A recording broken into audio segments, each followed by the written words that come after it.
Welcome to another episode of Homeschool Moms Unfiltered. I'm your host, Megan, and my amazing co-host is... Hey, I'm Amanda. Hello there. Hi. Together, we are your source for messy, imperfect homeschool advice and community. Good advice that's based on so many years of experience homeschooling and in various aspects of the education world between the two of us, but not the shove the mess out of the way, set up a ring light, and tell people on the interwebs that we are perfect 24 hours a day kind of advice. Yeah, we don't do that here. In my case, primarily because I record in our second bathroom and there wouldn't be enough room to even shove stuff out of the way. You just get the corner where the mops used to hang, but they don't anymore. Just the things for the mops. Anyway, if there's a mess, you're going to see it, or at least hear about it. If we are on the struggle bus, we'll tell you. If we have a win, we're going to share that too. So basically, you can count on us for just a balanced glimpse into what homeschooling looks like for the vast majority of homeschoolers out there.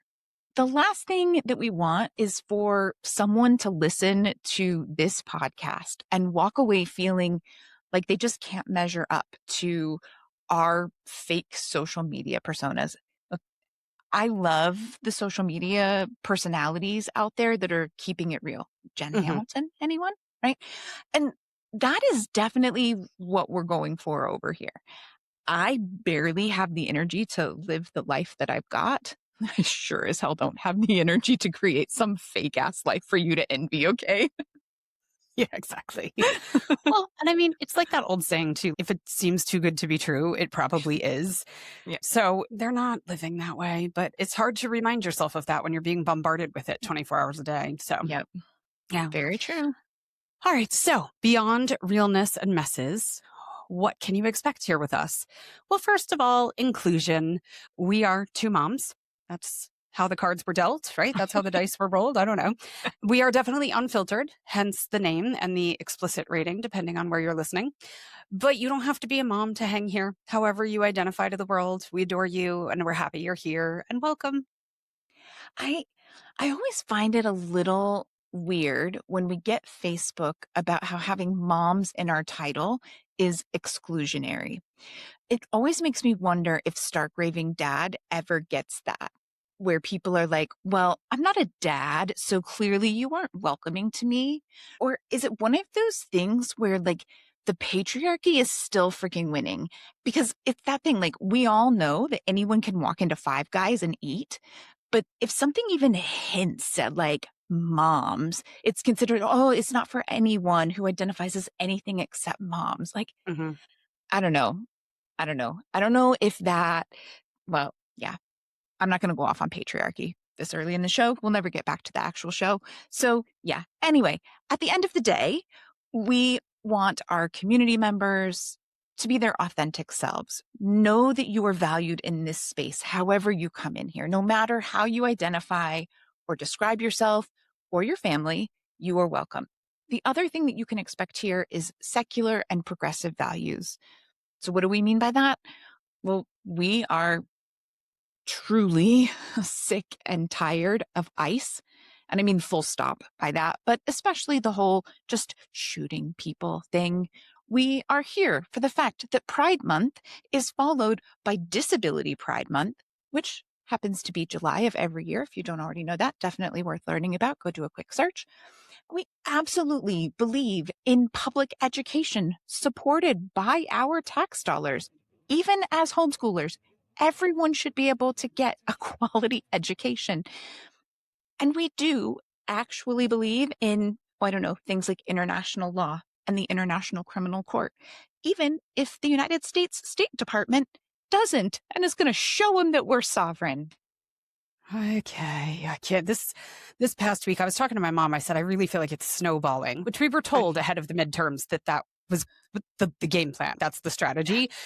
But this past week felt intense. So yeah. Yeah. So if you are also feeling this kind of indescribable mix of outrage and heartbreak for the families that are impacted by these horrendous and fully preventable tragedies, and you're disgusted by the constant corruption and honestly just the ridiculousness of this entire current administration, you have likely found your people. And if you're new to the homeschooling world, we'll just go ahead and tell you that you should hit follow right now because finding this in the homeschool world is a little bit like finding a needle in a haystack. If you show up to your first homeschool meetup and start talking about abortion rights and trans rights and the earth being millions of years old, you're likely to get voted off the island so fast your head's going to spin. So we are Yeah. unique. Yeah, no kidding. You're like, "Oh, I went to the Pride Parade. Did you?" And they'd be like, covering their kids' ears and walking away. Like, Yeah. "Come this way, Pride is a little pony." sin. That's my favorite. That's Yeah. my favorite one. I'm like, okay. And then they're out there on 4th of July with their Lee Greenwood, and I'm proud to be an American. I'm like, I thought pride was a sin. Oh, yeah. But that's okay because we are building our own communities. We know, statistically speaking, that the secular and liberal or progressive segments of the homeschool community are growing much more rapidly than the young earth, dinosaurs and Jesus were friends crowd. So your people are out there, but they're probably a lot less organized and therefore not as easy to find as the OG homeschool crowd. And look, all of those secular, inclusive, progressive homeschoolers are thinking, man, I wish there was a secular co-op around here, or like just a park play date even. But they're also simultaneously waiting for someone else to start it or build it because like you and us, they are like super busy. I'm like, "Oh, I don't have the bandwidth for that." So when you're ready to put out the bat signal and find your local homeschoolers, come join us on Patreon. We have actually an ebook available over there for download right now. This is July of 2026. Who knows how long it'll actually be there, but it is there for people. And it's designed specifically to walk you step by step for finding your local like-minded homeschoolers. And it's everything from like, I just want to create like a super easy pick up and go group of like-minded people to like, I want to scale this bad boy to a massive co-op. It's literally step by step for any level with language and legal things you should think about and all of it. True story. All right. So, topic for the day. We're going to be talking about how to escape the confines of a resource, any resource, and branch out from it to go deeper. We spend a lot of time hanging out with and talking to homeschool parents and caregivers, and this tends to be something that isn't terribly intuitive for new homeschoolers, which we totally get. It makes sense. It can be overwhelming to start when you're new homeschooling, and then you find a program or a unit study or a book, and it kind of gives you this really clean, straight path to follow. And that feels really safe and secure. And who doesn't love feeling safe and secure? So it makes sense. And I mean, not only safe and secure, but it takes less spoons for sure. Yeah. As a person with chronic illness, I find it so much easier to open a curriculum and go. And honestly, there are some days I don't even have the energy for that. So before we say anything else, we want to assure you that you are welcome to continue using curriculum and pacing guides and truly whatever else works for you as long as you need and or want to use that thing. Okay. That said, we also hear quite often from homeschool parents, especially newbies, but anyone who's like ready for a transition or a little bit of a change, or they've switched curriculum and the new one isn't quite as fun or exciting.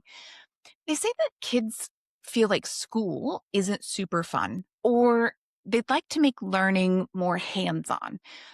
But the endless ways to do that can feel so overwhelming that the grown up in that situation just doesn't even know where to start. Like, how am I going to bring that into this new thing? Or how are we going to change or tweak? So today we're going to actually walk through some real examples of ways to be more hands-on and just have more fun with your learning at home. And we're hoping by using just a regular resource that you could pick up from the library or whatever store you like going to, whatever online resource you prefer, and showing you how to use that and branch out and do all kinds of interesting things with it will hopefully help with the overwhelm and give you some baby steps towards maybe trying something new. Yeah, exactly. Because the reality is, oftentimes, these amazing core memory implanting learning experiences are off the prescribed path, in the weeds and on the gravel path that it looks sketchy off onto the side of the road. So we'll be exploring. But first, we start all of our episodes with a weekly recap. It's part of our keeping it real vibe around here. So, how's your week been, Amanda? I'm going to say, thankfully, things seem to have finally settled down into a better rhythm for us, at least as far as school stuff and summer in general goes. I finally managed to check off some pretty big to-do list things. So that feels good, right? Like I've had the Mhm. same to-do list for like 2 months. So the fact that I got some of those important things off of my list feels good. The kiddo is really enjoying the new math curriculum that I talked about, how we were going to try it out this summer, but we were having a hard time getting going on it and using it consistently.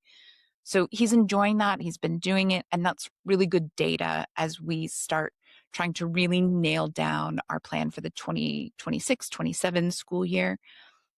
I will say perimenopause is absolutely kicking my ass right now. I am so over irregular cycles. Like, I don't know who thought that that was a sufficient enough term for what you deal with in perimenopause, but it's the understatement of the century, right? This every 16 days for months and then suddenly 51 days and then there's a 26-day cycle and then stupid loop cycles. And I'm not here for it. I mean, obviously I'm here, I'm stuck in this hell, but I am definitely not happy about being stuck here.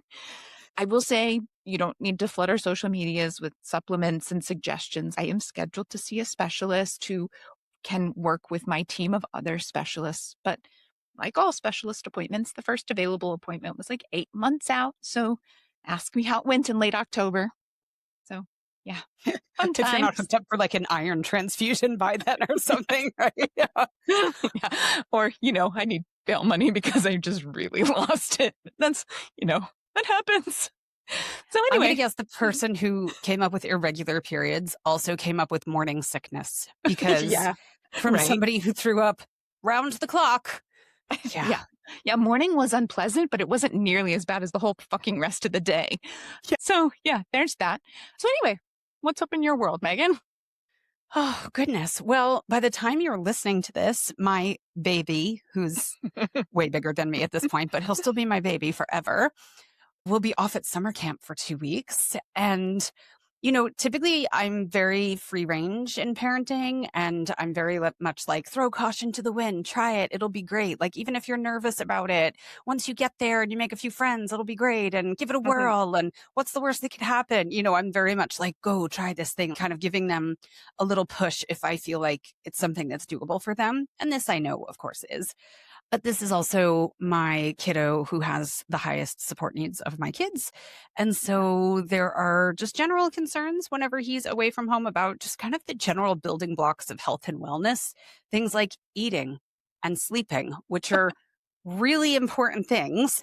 You know, like if those Nah. two things are out of whack, everything else goes downhill real fast. I mean, think about yourself, right? If you're tired and hungry, it's like I can turn into a bitch really, really fast.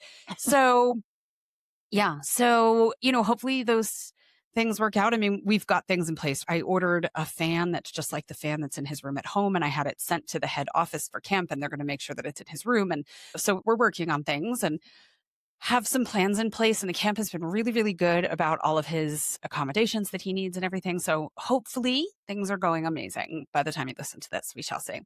And then I felt a little bit better because there's a homeschool mom that I quote unquote know who I've never met in person. It's one of those things where you talk to somebody all the time online, and we both homeschooled in North Carolina, but in different parts of the state. And we just kind of kept bumping into each other in various groups and stuff.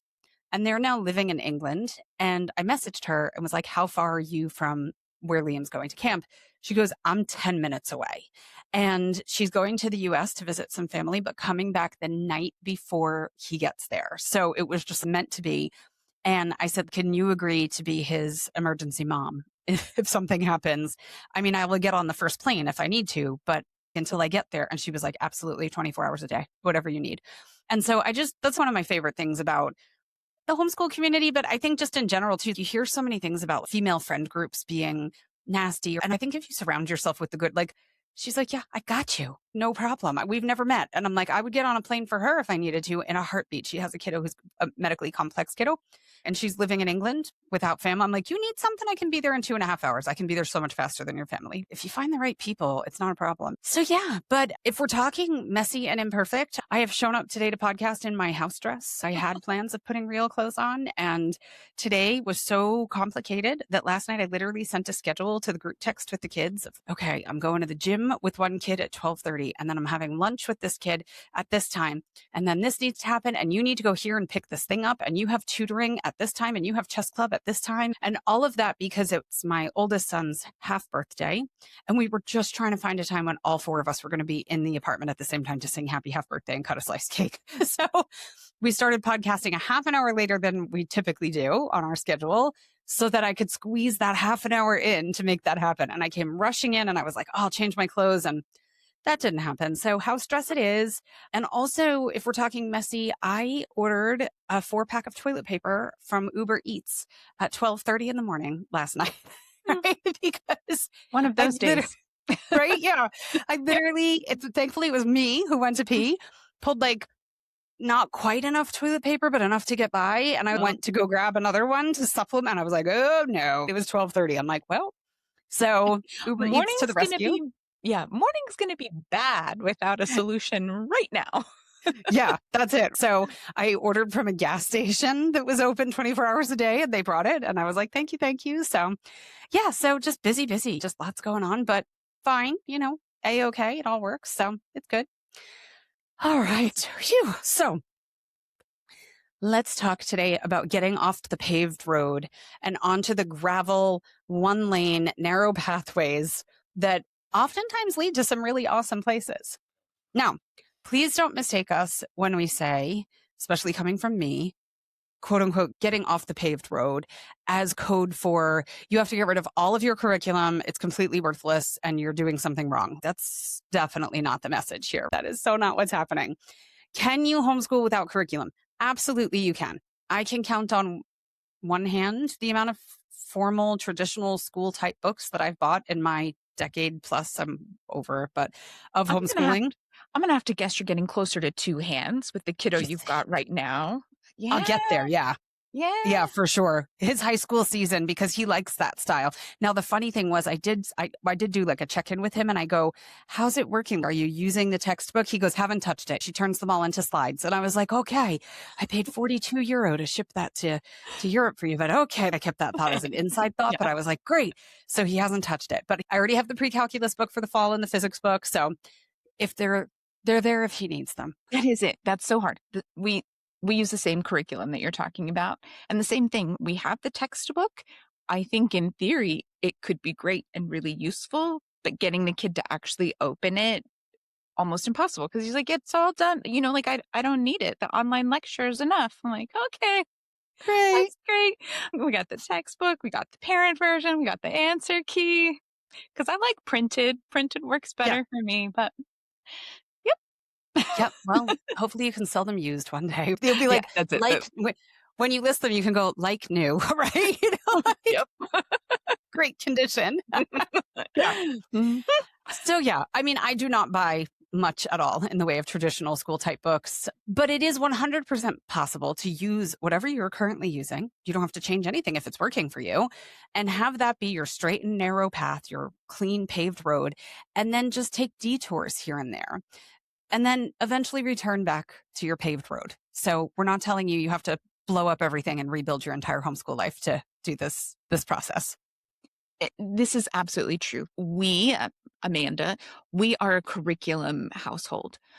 But one of the best parts of homeschooling is that you can cover all their traditional academic stuff in a fraction of the time kids would if they were back in brick and mortar school. And that means you've got loads of time to let the learning and exploration take you wherever it takes you. Sometimes that's going to be deeper on something that we planned, sometimes. And sometimes that's related to the part-time world schooling stuff that we do.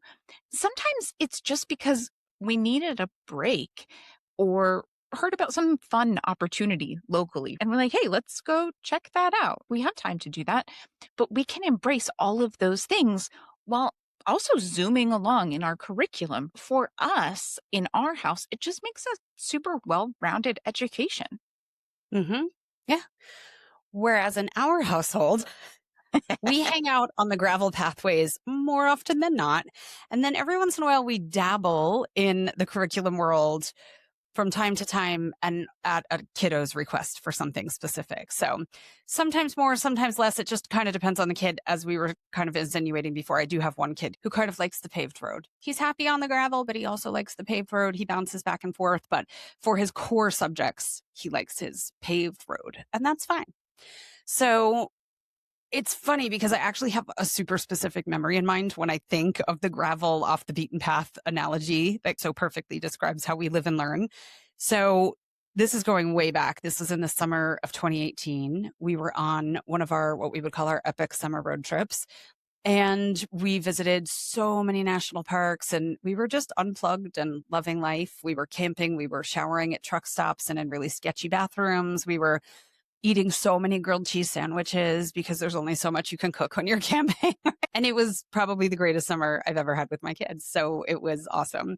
But we were at Yellowstone National Park and my oldest kiddo had been chatting with somebody in the campground or whatever who had mentioned that they had come into Yellowstone from the opposite direction than us. And they had gone to Dinosaur National Monument on their way in. Wasn't even on our itinerary at all. But this person was raving about it and my kiddo made a case to go, and I need very little convincing to shift course for a fun adventure. So when we pulled out of Yellowstone, I plugged Dinosaur National Monument into Google Maps and off we went. But the roads we took there, oh my God. Every time GPS told me to turn, the road was narrower, bumpier, and more deserted than the last one. And finally, that little GPS robotic lady was like, hang a right. And we were on this one lane gravel road in the middle of this deserted area. And this was before we had the camper van. So I was driving my quote unquote little Volvo SUV, like for towing. It's not that big, but it was the biggest SUV Volvo makes, and our little tiny travel trailer behind us. And like, here's the deal. I have a lot of skills in life, but backing up the trailer in a straight line is not one of them. I mean, I tried. My husband was like, you have to turn it right to go left or whatever. I was like, that makes no sense, right? It's never gone well. So I stopped and I was like, if I keep going and this turns out to be a big mistake and I'm way down there, like, how am I going to turn around? This is not going to work. So long story long, we finally get to Dinosaur National Monument. It was totally epic. It was totally worth the diversion. We have a tradition where when we get to a national park, we all hop out and we take a picture at the park entrance sign and the photo at Dinosaur National Monument, I am literally kissing the ground because the drive there was so stressful. And I was just so happy that we made it there in one piece and we were dangling off the edge of a cliff.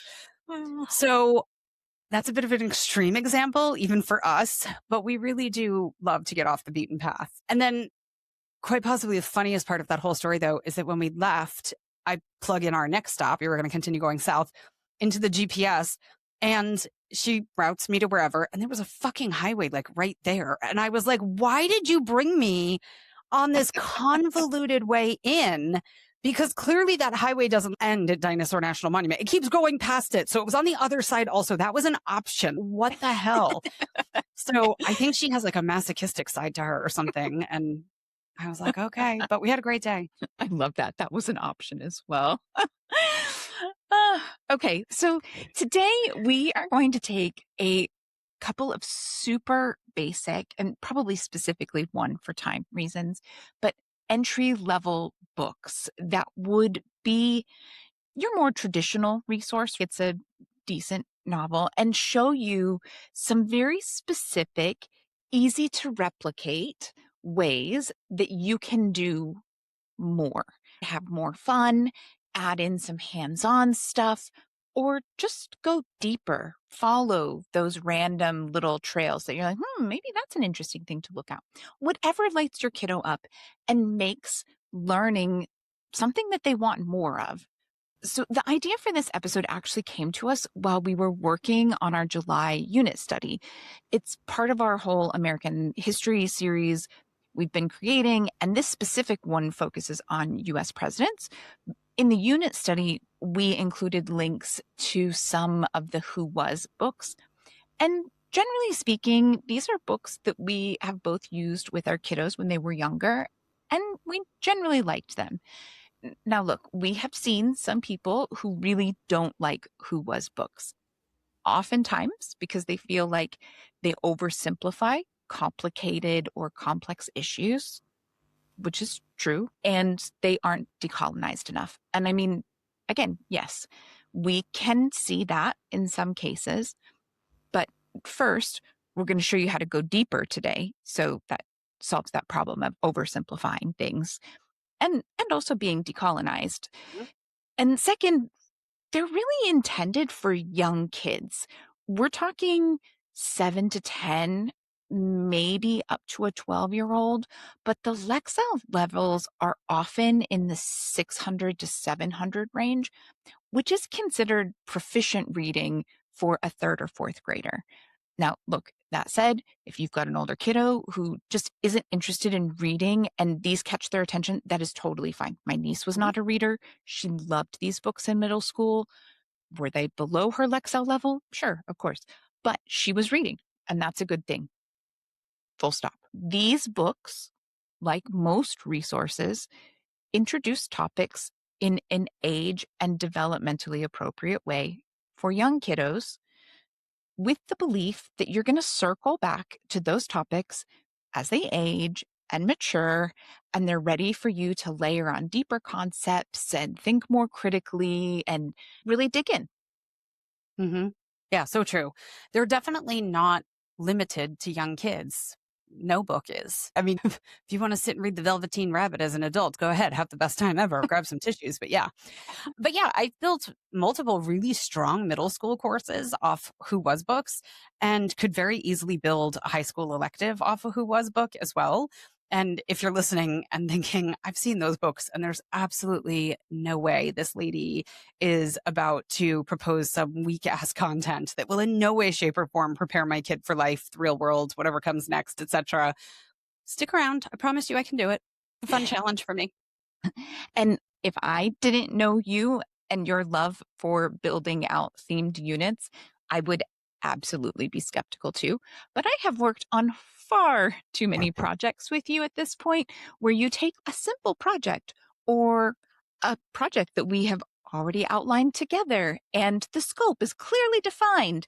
And then the next thing I know, you come back with a 75-page document or a trilogy where each section looks kind of like one of those crazy complicated diagrams on the wall with the pictures and the note cards and the pins and the string.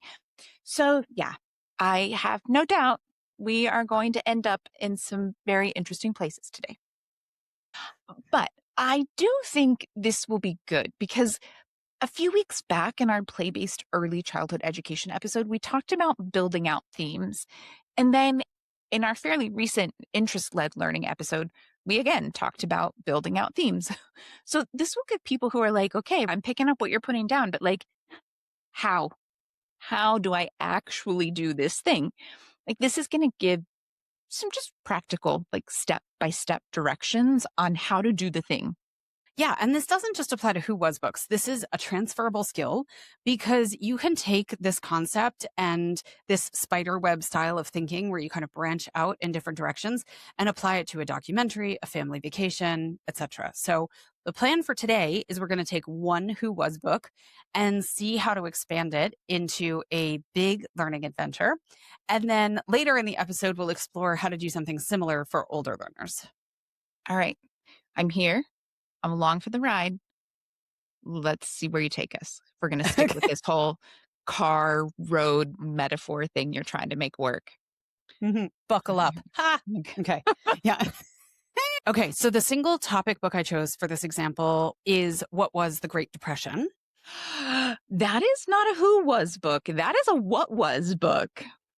I mean, we're using transferable skills already. Look at us. It's so different. So wildly different. Yeah. Okay. The book starts off with a few introductory pages giving readers an overview of the Great Depression before jumping into chapter 1. Chapter 1 kicks off with the Roaring Twenties, life after World War I, and the booming stock market.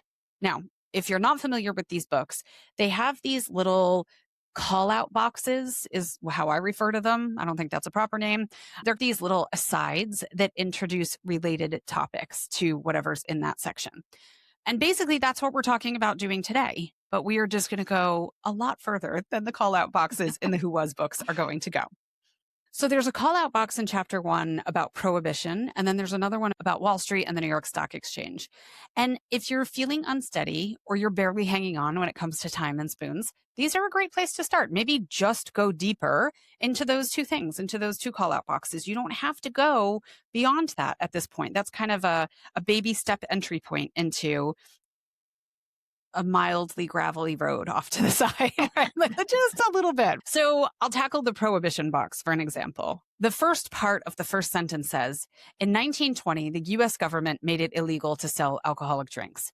There's nothing in there about the temperance movement, which, as someone who's sick of seeing women erased from history, I'm like, hello? This wasn't just a brilliant idea that the government had. The temperance movement had been campaigning for this for years. So that would be where I would start. Now, did prohibition fail in so many ways? Absolutely. Do I think the government should ban alcohol? No. And I don't even drink. But did these women who campaigned for years and years, who were really tired of having their husbands piss away their entire paycheck in a bar and then come home drunk and beat the shit out of them or sexually assault them, have a really valid reason for wanting to outlaw alcohol? Yeah. Because at the time, they had no recourse for any of those things. No one was going to help you if your husband was doing this.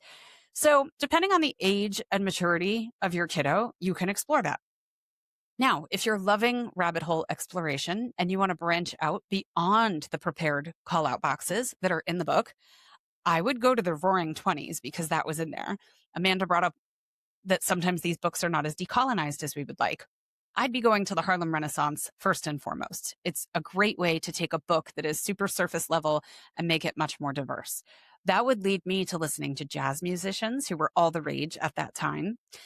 I mean, heck, I have a kid who's into fashion and sewing. There's probably no way she'd be coming out of this experience without making herself a flapper dress and something that she's sewn using Depression era flour sack patterns. So, Oh, yeah. I think for us, I would also use this opportunity to make it more real for my kiddo or your kiddo if you're doing it. Do you have any family members that shared stories from that time? Because for me, my grandma, when she was still with us, used to talk about the flour sack and potato sack clothing, and she carried that with her into adulthood. So my mom has plenty of stories of potato sack clothing that she herself wore when times were tough. I would absolutely share those stories so it's less like a long, long time ago and more like this happened when my grandma was your age, or your grandma's mom was really great at that stuff. And that if you're fortunate enough to have family photo albums, you can absolutely spend an afternoon looking through them and making connections and talking about the things you see in the pictures and how it's different than what a picture would look like today and why you don't have as many pictures. There's so many things that you can just talk about through photos. yeah, absolutely. And potato sack, no thank you. At least the flour sack had a little bit of drape to it, a little Yeah. bit, but yeah. Yeah, no, potato sack clothing, not fun. That's the stories. Those are all the stories about how awful potato sack clothing is. But back then, you had What there that. was. That's, Mhm. yeah, Yeah. exactly. If that's what you could afford, you already had the material. I'm not sure I would call it fabric, but you already had the material. So, you used what you could. Yeah. And wasted nothing. Exactly. Yeah. Yeah. Okay. Another thing the book references in this area is the US coming out of World War I during this period. There's a mention in the book about cars and electricity spreading during this post war boom. Now, historically speaking, war, as awful as it is, has been a tremendous catalyst for innovation. This is cyclical through most wars. And then after the war, the new technology that was created for the purposes of winning this conflict spill over into civilian life and into society. And that's what they're describing here. So perhaps look at that trend with other wars as well, or specifically look at what technology evolved as a result of World War I and how it impacted everyday life after the war. Continuous track tires, like the kind on a bulldozer, the long, lanky ones, Mhm. they existed before World War I, but not a ton. They weren't super common. But then during the war, all this time and money and research and development went into improving them because they needed tanks that could go through muddy fields and snowy areas and things like that. So after the war, the use of those boomed and completely changed family farms all over the United States. So that's a topic to explore. Okay, now you're getting the idea. If we're not going to be here all day, we're going to pick up a little bit of speed, slow your player down if it's too fast. Okay. Chapter 2, there's talk about the gap between unskilled workers and farmers and the wealthy class. Look at those trends from that time and then through to today. Identify patterns. See if you can figure out what was going on in each period to cause the gap to expand or shrink. Look at other things that are going on in society at that time. There's a call out box on Morse code. You bet your butt we'd be sitting there tapping out messages in my house and trying to figure out what the other person is saying. That would be so much fun. Well, and you definitely know that my kiddo went through his Morse code phase. There's no way he didn't. But then he's also got a vintage typewriter from the 1930s. So that's no surprise to anyone who follows the podcast. I do know that our local science museum actually has an original Morse code machine. So you might look and see if you can find one around you and make a field trip of checking it out. Anytime you can find something like that where it's like, let's leave the house and go look at this thing, that counts as school. If Mhm. you were in a brick and mortar school, kids would do field trips. We have a school here in town that is a public school, and its whole thing, it's a charter, kind of like a magnet, depending on where you live, but it's still considered a public school. And its whole thing is they do weekly field trips. They find a reason to take the kids out into the community and see things in person, in real life, all of the time. And if they can get federal funding to keep their school open and to do it that way, you can too. You can count that as school. Mhm. Absolutely. Yeah. Okay. Dun, dun, dun. The next chapter, we get into the bank failure. Okay. 100% we'd be watching It's a Wonderful Life. The bank run in It's a Wonderful Life, the whole thing doesn't even matter if it's not Christmas time. Go watch It's a Wonderful Life. It's also one of those cultural things that people reference all the time about every time a bell rings, an angel gets its way. Okay, fine. These are just things that this is how kids get to know those cultural references is through Mhm. these expansive learning experiences. But then beyond that, we'd also be looking at what policies and measures have been put into place to prevent this from happening again. Okay. The next chapter talks about Hoovervilles, which are the shanty towns that were set up all over the country when people were without housing and they would build domiciles for themselves, shelters for themselves out of whatever they could find. Bread lines and soup kitchens are in there. There are pictures galore of all of these things. You could look at pictures of New York City Central Park today on Google Earth, Google Images, and then look at it during this time frame. Central Park was filled with Hooverville shanty huts. Rabbits and armadillos were often referred to as Hoover hogs. Of course, Hoover being the president, and that's where this link comes from. Kids should understand that. People ate whatever they could catch and kill. They were starving. So this would also have me scurrying to find Depression era recipes that we could actually make and try. It would not be an armadillo, but there's plenty of other ones that are out there. Right? There's a YouTube channel called Cooking with Clara. She has sadly passed away, but her grandson recorded a cooking show with her in her little old kitchen with her not fancy stove. It's the cutest thing ever. She has millions of followers on YouTube, millions. And she recorded her depression cooking recipes where she's cutting up hot dogs and trying to make things last and using Spam and all this stuff. It's amazing. It's so fantastic.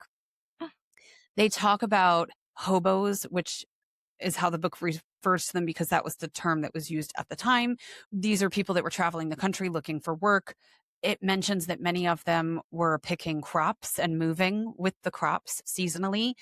They, however, completely gloss over how incredibly difficult this type of work is and how horrifically small the pay was, how terrible the working conditions were. That's not covered in this book. Again, you gauge with the age of your learner and all that good kind of stuff. For us, I've never been one to shelter or shy away from tough topics. I'm kind of a here's the full story kind of parent. So this for us would lead us to a conversation of then versus now sort of situation, exploring the lives of migrant farm workers. We'd also be looking at people like Cesar Chavez and Dolores Huerta and the work that they did for farm workers, which is not the same time frame. It's later, but it all applies. Yeah, no, that's totally true. Well, and going back to what we said earlier about these being introductory level books for young kids, you do need to gauge how deep to go. But if you're going to talk about the National Farm Workers Association, you can decide if you want to go into the fact that we now know Chavez was a sexual predator. That is part of current events. And you can decide how you're going to connect that. And your kid might decide for you how you're going to connect that. You need to be open to having those conversations. But through all of this, you can kind of see which aspects of these tangents excite or intrigue your kids. There will be things where they explore it, they get it, they're content to move on. And then there will be things that you think they're going to absolutely love, and they're like, wah, wah, wah, and you sound like the Charlie Brown teacher. And then there are going to be aspects where you dig in and they just have question after question after question. And then this might be a good thing to spend more time on these areas and to go a bit deeper. And let's look at what other things we can find or what other connections we can make. Yeah. Okay. Next chapter talks about the plight of farmers at the time. Here's where World War I and capitalism both come into play big time. There were slogans, propagandist slogans during World War I saying, wheat will win the war. Farmers were encouraged to grow as much wheat as possible. They were given really favorable loan terms to buy more land on credit in order to be able to do that. And the government is telling them that this is their patriotic duty. And so you have people who do feel a strong sense of connection to the country and winning this war and fighting evil. And then on top of it, these people are human, and capitalist greed became a thing where it was like, oh, we're making a fortune on wheat. This is amazing. I would like even more land and even more land. And so they went hog wild, stripping this entire region of the country in Oklahoma and in Texas, up in the panhandle, of all the natural grasses that were there so that they could plant more wheat to, number one, make oodles of money, and number two, do their patriotic duty, which creates the Dust Bowl. Okay, so we can branch out and explore other ways that humans disturb natural ecosystems, both today and throughout history. And the results can range from, oh, that's not so good, that's going to have some long-term effects, to absolutely catastrophic, like the Dust Bowl. I mean, people were dying from dust pneumonia, and it was just absolutely, absolutely terrible. So then you've got Hoover at the beginning of the Great Depression and as the president, and then we go to Roosevelt after the election. I would deep dive on both of them. Who are these men? What were their backgrounds? What sorts of platforms did they run on? What sorts of policies did they implement? Roosevelt kicks off the New Deal, and people always talk about the New Deal like it's this one thing. The New Deal was this massive umbrella program. I mean, massive. You had everything from the Blue Ridge Parkway, which people in North Carolina and Virginia love to look at foliage on in the fall, to Social Security is in this program. Everything is there. There were about 60 major programs and reforms there that were carried out. And there were 69 government agencies, federal agencies, between 1933 and the late 1930s that were implementing these things. They created thousands of schools, courthouses, post offices, libraries, parks, sidewalks, bridges. I mean, you name it, it fell under the New Deal, basically. And one of the offices that was under there was the WPA, the Works Progress Administration. And those workers improved over 650,000 miles of roadways during this time frame. The Civilian Conservation Corps planted more than 3 billion trees, billion with a B, bananas. The amount of math and graphing that you could do all around the New Deal, I mean, it's endless. It's absolutely endless. The Hoover Dam wasn't started under Roosevelt. It was started under Hoover, but then it became absorbed into the New Deal when Roosevelt becomes president and initiates the New Deal. So we'd totally be taking a virtual tour of the Hoover Dam and looking at the surrounding geography and trying to figure out why they put it there and how does this thing work and what impact does it have? What benefits does it have? We'd be gaining an understanding of how much water is going through there. And then because we're total nerds, we'd probably be like, well, how does this differ from other dams? And so we'd start looking at those and comparing size and scale and function and all that kind of stuff too. There's absolutely no way that you can study this period without diving into the fact that FDR had polio as a child and was a wheelchair user, and his campaign for the March of Dimes. His disability was hidden from most people in the United States because there wasn't a television in every home when he was elected and there weren't cameras like there are today. So that was a huge piece of FDR's life and his story and some of the initiatives that he started, and oftentimes they're not discussed or covered. There's a small call out box in the book about Eleanor Roosevelt, FDR's wife. She was quite the badass. And I'd be spending as much time deep diving on her as I am with the presidents. She did a press event at one point where she flew in a plane with a Tuskegee Airman and made sure that there were photos and they were splashed all over the place. And she was using her position to make a statement because a lot of people in society didn't have faith in the Tuskegee Airmen or see the value that they brought, obviously, because of the time that it was and how racist people were. I say were like it's a Are. past tense thing, right? Like, yeah, exactly. Like, Yeah. I'm like, it's not, but it was at that time towards the Tuskegee Airmen in that sense. And so she was like, no, I'm going to make a statement very clear that I am going to trust this person with my life, that this person is a capable pilot. So amazing. The book has a little blurb about FDR's fireside chats. These are national addresses that he did on the radio at the time. You can listen to them online. There are whole playlists on YouTube of his fireside chats where he would comfort the nation during these difficult times. He would talk about what he was doing to try to make improvements. This begs exploration of politicians as orators and their ability to comfort a nation in difficult times. Which leaders have excelled at this? Which have struggled? Talk about a great rabbit hole. Okay. Then there's a call out box on the labor movement, which is always worth exploring. Vox has a great video about labor movements and unions, specifically in the United States versus other countries, and exploring why the industries in the United States are all born without a union. And people who don't have as much power as the industry leaders and captains have to then fight to unionize them. And it isn't like that in all other countries. We just kind of take that as it is what it is in the United States in so many ways. And so, yeah, take some time to look at the US history with labor unions and favoring big business over workers' rights.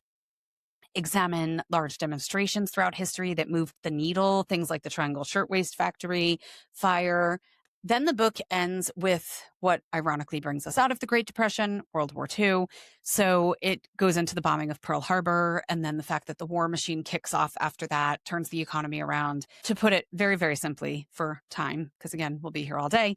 And the book also puts it quite simply because of the intended audience of the book, but you could certainly go into that deeper. There's a whole host of Who Was books that I would line up directly after this one. We can talk about that another time. Okay. So you could easily, from my perspective, you could so easily spend 2 months on this book if you're interspersing it with your other curriculum. And of course, you could be reading other books in the meantime. This could just be the thing that you choose to deep dive if it's a topic that you're looking to cover. If you're loving project-based learning, you could just deep dive on this for a month or more. You don't have to have a curriculum that this pairs with. This can be your curriculum because you can balance it in a way where kids are doing math and they're writing and they're doing science and they're doing this and they're doing that. You can 100% do that. Okay. Go find movies like Wild Hearts Can't Be Broken. I love that movie even as a grown up. Cinderella Man, also A Need for Tissues. Both are just so, so good. Get a bunch of books from the library that are a mix of novels and photo journals. It's endless what you can do with this one single book.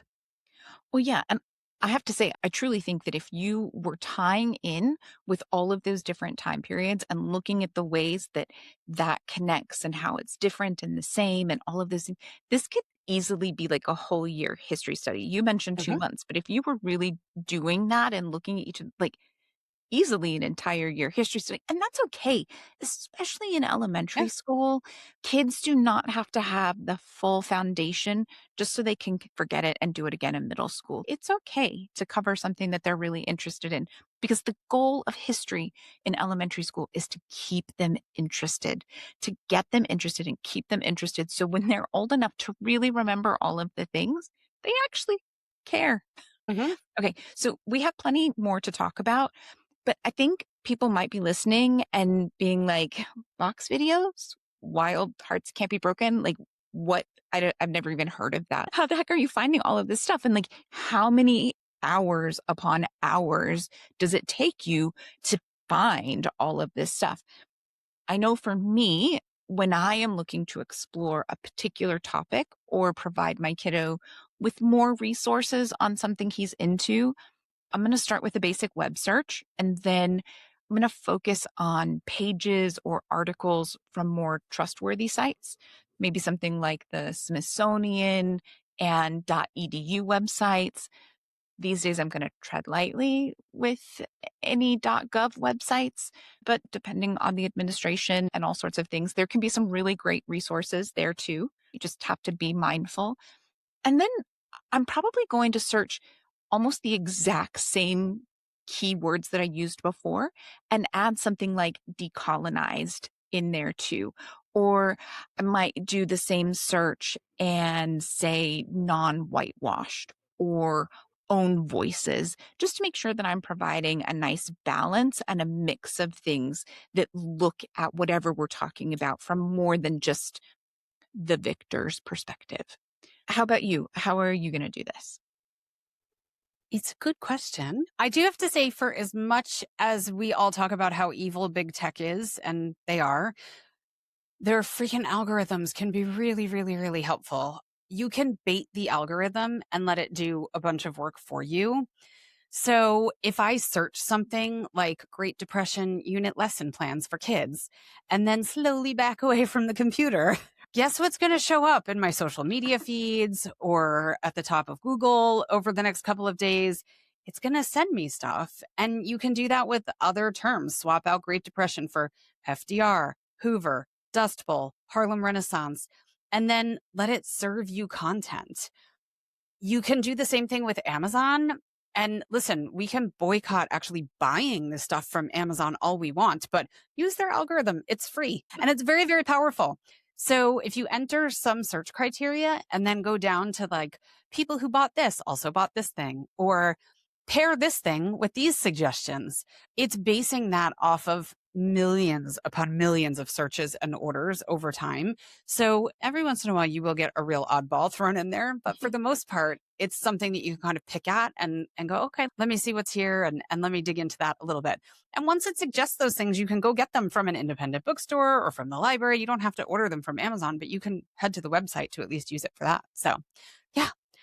But I think the biggest thing is we talk all the time about raising kids who are curious. And this is the same concept where we have to be curious. So when we Google the main topic and the search results include 5 different areas and we're unsure about 2 of them, we got to dig in.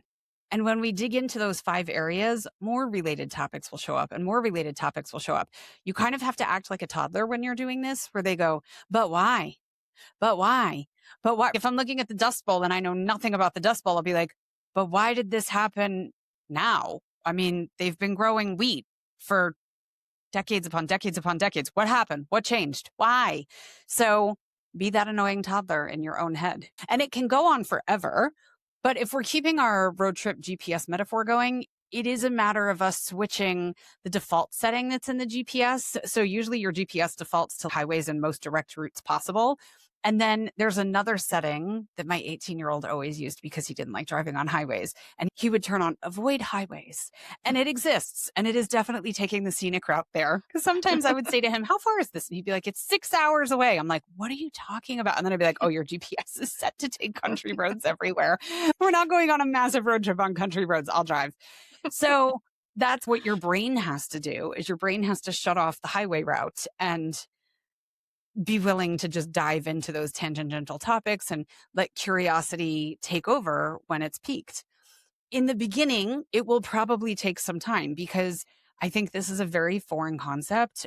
Especially as Americans, we have this mentality and these systems that are just programmed for maximum efficiency all the time. That's just what is ingrained in us, culturally speaking. But the more you do it, the more these side quests start to jump off the page and the connections become much more obvious. It's like anything else. It's like a muscle. Then the more you use it, the stronger it gets. And then you're like, and we could do this and we could do that. And this will be great. And we could go here. So, yeah. I will say though that listening to this, I'm exhausted. My chronic fatigue and my long COVID, and it's like, yeah, or we could just take a nap. So listen, if you're listening and it's like, oh my gosh, this is not the thing that you have to do every day. You don't have to be like her oldest kiddo who just keeps your GPS set to scenic route. You can absolutely take the highways most of the time. And when your energy and your time allows, or when your kids are getting a little antsy and they need something a little bit more fun, that can be the day you take the scenic route, or that can be the week or the month that you're like, you know what, let's slow things down a little, take a little bit more time and explore. It does not have to be every day. You can make it work in your life and your schedule and your home and your spoon theory, however you need. Okay. Mhm. With that said, Megan is going to discuss how all of this applies to older kids in a more in-depth way momentarily. But first, just a quick reminder that we are so much more than a podcast. We're super happy you're here. We're glad you're listening. But we have also written books. We've built online courses. We publish monthly unit studies. We offer personalized coaching. We have an online community over on Patreon. We host a book club to help parents on their own growth journey. Heck, we're growing right along there with everyone else because the books are new to us as well. We're never done growing.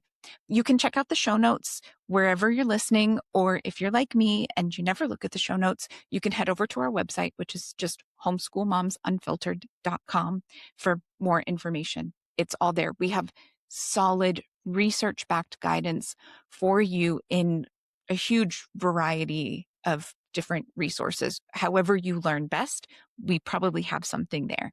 So come, we can absolutely help you feel more confident and make those big decisions right along the way. Yeah. Okay. Older learners, buckle up. Still on our road trip. Okay. And especially this time of year, we're seeing so many new homeschoolers in the Facebook groups who are like, I'm homeschooling a ninth grader, a fifth grader, a third grader, and a preschooler. And you have this huge stretch between kids. All that to say, you can take the same concept, the same topic, and apply it differently for your different age groups so that you're not having to come up with something brand new and different for everybody. So, as briefly as possible, for older learners, you can go way deeper. In that sort of situation where you've got this big spread of age gaps, your little ones can be in the kitchen cooking Spam while your older kiddo is designing an experiment to investigate why Spam can sit unopened on a shelf for years while fresh meat spoils in just a few days. Have them compare Spam with fresh pork or deli ham. Have them store each one under the same conditions and make daily observations. Have them note down the appearance, the odor, the texture, even the pH. You can grab some pH strips. They're not expensive. And then dig into the science behind the results by observing how salt and curing and heat sterilization and vacuum sealing and airtight cans, all of these things that slow the growth of bacteria and other microorganisms. It's a great way to connect food science and microbiology and chemistry and experimental design to something that you may or may not have in your pantry, but at a minimum, you can get it really inexpensively at the grocery store. Not so inexpensively anymore. Who am I kidding? It is not me. But my family eats way more Spam than they just had Spam masubi for lunch. I was like, oh, she's talking about Spam. Look at that. Yeah. Anyway. Yeah. And it's expensive now. Even Spam is expensive. Wow. Yeah. Yeah. Craziness. Mhm. Whew. I'm telling you, when Astrid was in the US last month, I was making her a little list of things to bring back. And I wanted a bag of Dove chocolates because I just love them. And I was like, oh, that would be such a nice little treat. It was $12.99 for a bag. I was like, absolutely not. I'll go to the supermarket in Europe and get a Milka bar for $1.99. Absolutely not.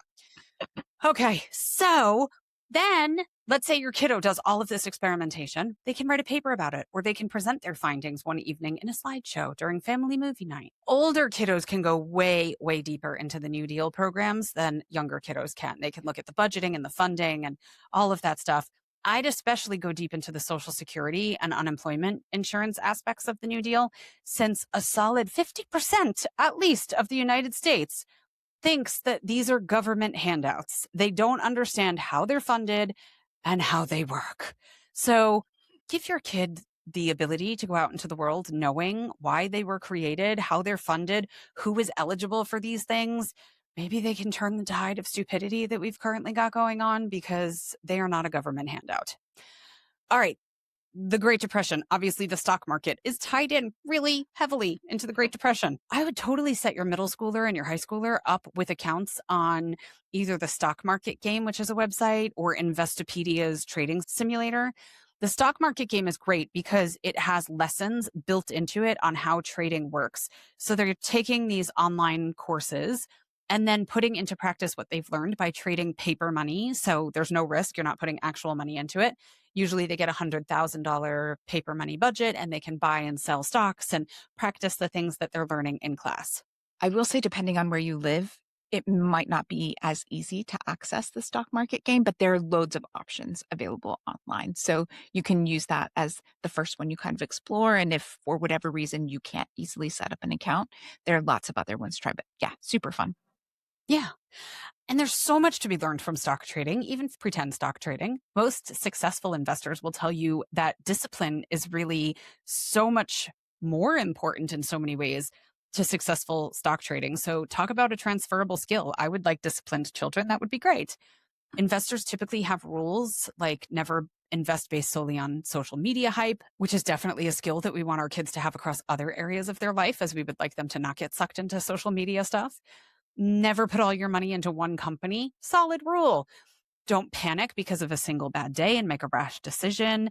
Base your decision on evidence, not emotion, which teaches emotional regulation. What an amazing skill to help cultivate and to talk through with your kids.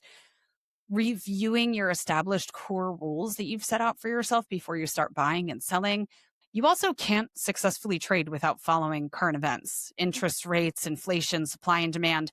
Your kiddo is going to need to gain a basic understanding of the Federal Reserve and keep an eye on their decisions and their statements. I know growing up, that was like my dad's thing was like, we're expecting an announcement from the Fed chairman on Thursday. And a lot was riding on what the Fed chairman was going to say. So paying attention to that stuff because it's really important and it's going to affect their stock trading. They'll need to learn how to read stock charts and recognize trends. They'll need to be able to calculate returns and losses. They'll need to end up developing the ability to hold out for delayed gratification because some stocks are a longer term strategy. They'll need to keep an eye on earnings statements and annual reports for companies that they're investing in. If you did this as a full year course where they did this over the course of 12 months or 9 months, 10 months, whatever your school year is, they could even present their own earnings statement as their final, as their capstone project. My LLC, this is my earnings statement for the end of the year, which would be a tremendous measurement of their growth and their knowledge that they gained from this whole experience. Okay, you could also have older kids research Hoover and Roosevelt and write a paper on the similarities and differences in their leadership styles. As part of the research, listen to their most well-known speeches, listen to their inaugural addresses, look at their favorability ratings across their presidencies, look at the successful and failed policies that each one of them implemented. And by the way, I say write papers because I've been hanging out with Amanda for a really long time. And I know that I lean too relaxed for some people. And some people want that traditional academics of like, they must write the paper. And that's fine. If you want them to write a paper, have the best time ever. But you know how your kids work best. You can lean into that. If you have a kiddo who loves tech and film editing and they want to put together a 15-minute documentary with all that same information, go that route. Truly, the sky is the limit. You can do whatever you want. I just say write a paper so that the really schooly people aren't turned off by my hippiness. So anyway, remember that at the end of this, a transcript credit is typically 150 hours of class and a half credit is typically 75 hours.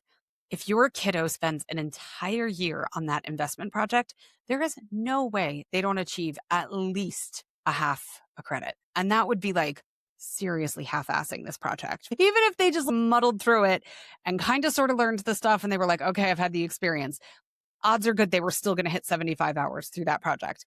However, hopefully, in an ideal world, their curiosity will take them way, way deeper and they'll end up in more of the full credit range of 150 hours. I mean, I lost my kiddo at the library one time. I wasn't terribly concerned. He was old enough to be lost at the library. And he turned back up with a stack of biographies that had been written about Warren Buffett. And I wasn't pushing those ideas. His brain just started spider webbing out on its own. He was taking some online classes about stock trading, and somebody must have mentioned Warren Buffett. I didn't even know that this conversation took place. Next thing I know, we're driving home from the library. He's reading a biography about Warren Buffett and eating some takeout from In-N-Out, and he was the happiest camper on earth. So the same could be said for a huge deep dive on the New Deal programs and all of that. The depth of these topics can be endless if your kiddo is interested. Let them go. I mean, you'll still be there. It's still your job to mentor and steer and guide and be available for questions and help find resources, keep tabs on what they're up to. Do those things. I'm not saying let them go in the sense of manage your own education and I'll see you in 4 years and you can help me fill in your transcript. Not that, but let their curiosity run amok. Let them have a blast.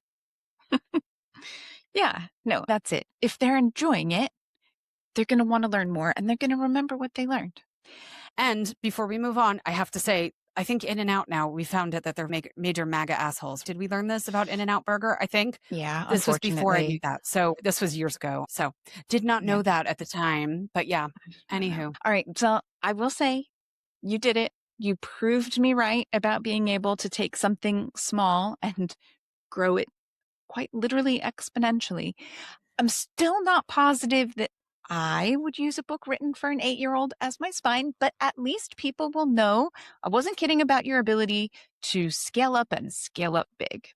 So if you listened to all of that and thought, yeah, I can do something more with the call out boxes, but that's about all she wrote. That's totally fine. Like I said, Mhm. whatever works for you. If you listened to that and you thought, I need way more project-based learning, and I don't even know where to begin with it, go book a coaching session with Megan or join her cohort this fall. I think she's going to end up having to run a few different sections because there's a lot of interest. But this is the really her happy place. So you can go spend time with her and she will do all of this for you and with you, and it'll be amazing. I will also say I'm going to try to convince her to turn this whole episode into a resource that we can sell on our website and Teachers Pay Teachers.